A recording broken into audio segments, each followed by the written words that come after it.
ತಮ್ಮ ಮೂಲಕ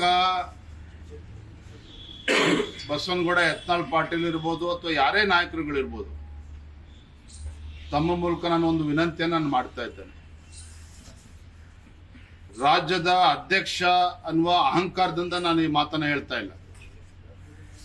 ಮಾಜಿ ಮುಖ್ಯಮಂತ್ರಿಗಳು ಯಡಿಯೂರಪ್ಪನವ್ರ ಮಗ ಅನ್ನುವ ದುರಹಂಕಾರದಿಂದ ಈ ಮಾತನ್ನ ನಾನು ಆಡ್ತಾ ಇಲ್ಲ. ರಾಜ್ಯದ ಅಧ್ಯಕ್ಷ ಸ್ಥಾನ ಇದೊಂದು ದೊಡ್ಡ ಜವಾಬ್ದಾರಿ. ಈ ದೊಡ್ಡ ಜವಾಬ್ದಾರಿ ಹೊಣೆಗಾರಿಕೆಯನ್ನ ನನಗೆ ಕೊಟ್ಟಿರ್ತಕ್ಕಂಥದ್ದು ಬೇರೆ ಯಾರೂ ಅಲ್ಲ, ನಮ್ಮ ಹೆಮ್ಮೆಯ ರಾಷ್ಟ್ರೀಯ ಅಧ್ಯಕ್ಷರು ನಡ್ಡಾಜಿಯವರು, ನಮ್ಮ ಗೌರವಾನ್ವಿತ ಪ್ರಧಾನಮಂತ್ರಿಗಳು ನರೇಂದ್ರ ಮೋದಿಜಿಯವರು, ಅಮಿತ್ ಶಾಜಿಯವರು, ಸಂತೋಷ್ ಜಿಯವರು ಈ ದೊಡ್ಡ ಜವಾಬ್ದಾರಿಯನ್ನು ಕೊಟ್ಟಿದ್ದಾರೆ. ಈ ದೊಡ್ಡ ಜವಾಬ್ದಾರಿಯನ್ನು ಕೊಟ್ಟಿರ್ತಕ್ಕಂಥ ಸಂದರ್ಭದಲ್ಲಿ ನಮ್ಮ ಮುಂದೆ ಇರತಕ್ಕಂಥ ಸವಾಲು, ಈ ದುಷ್ಟ ಕಾಂಗ್ರೆಸ್ ಸರ್ಕಾರದ ವಿರುದ್ಧ ಹೋರಾಟವನ್ನು ಮಾಡಬೇಕಾಗಿದೆ. ಮುಂದಿನ ಲೋಕಸಭಾ ಚುನಾವಣೆಯಲ್ಲಿ ಭಾರತೀಯ ಜನತಾ ಪಾರ್ಟಿ ಮತ್ತು JDS ಪಕ್ಷ ಒಗ್ಗಟ್ಟಾಗಿ 28ಕ್ಕೆ 28 ಕ್ಷೇತ್ರಗಳನ್ನು ನಾವು ಗೆದ್ದು ಇವತ್ತು ನರೇಂದ್ರ ಮೋದಿಜಿಯವರ ಕೈಯನ್ನು ಬಲಪಡಿಸಬೇಕಾಗಿದೆ. ಹಾಗಾಗಿ ಮತ್ತೊಮ್ಮೆ ನಾನು ವಿನಂತಿಯನ್ನು ಮಾಡ್ತೇನೆ.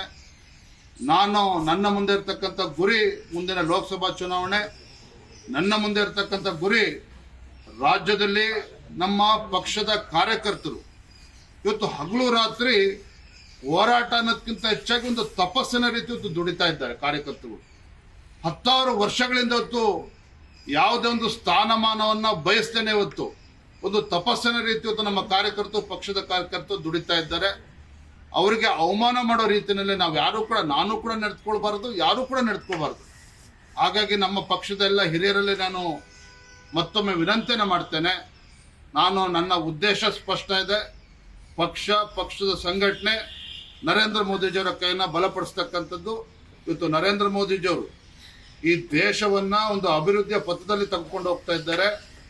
ಭಾರತ ದೇಶವನ್ನ 2047ನೇ ಇಸ್ವಿ ಅಷ್ಟೊತ್ತಿಗೆ ಒಂದು ಅಭಿವೃದ್ಧಿ ಹೊಂದಿರತಕ್ಕಂಥ ಒಂದು ಶಕ್ತಿಶಾಲಿ ಭಾರತವನ್ನಾಗಿ ಪರಿವರ್ತನೆ ಮಾಡಬೇಕು ಅನ್ನೋ ಗುರಿಯನ್ನು ಹಿಡ್ಕೊಂಡು ಒಂದು ತಪಸ್ಸಿನ ರೀತಿ ಹೊರಟಿರ್ತಕ್ಕಂಥ ಸಂದರ್ಭದಲ್ಲಿ ನಮ್ಮ ಹೇಳಿಕೆಗಳು, ನಮ್ಮ ನಡವಳಿಕೆಗಳು ಅದಕ್ಕೆ ಪೂರಕವಾಗಿರಬೇಕೇ ಹೊರತು ಅದಕ್ಕೆ ತೊಂದರೆ ಆಗಬಾರ್ದು ಅಂತೇಳಿ ಮತ್ತೊಮ್ಮೆ ತಮ್ಮ ಮೂಲಕ ನಾನು ವಿನಂತಿಯನ್ನು ಮಾಡ್ತಾ ಇದ್ದೇನೆ.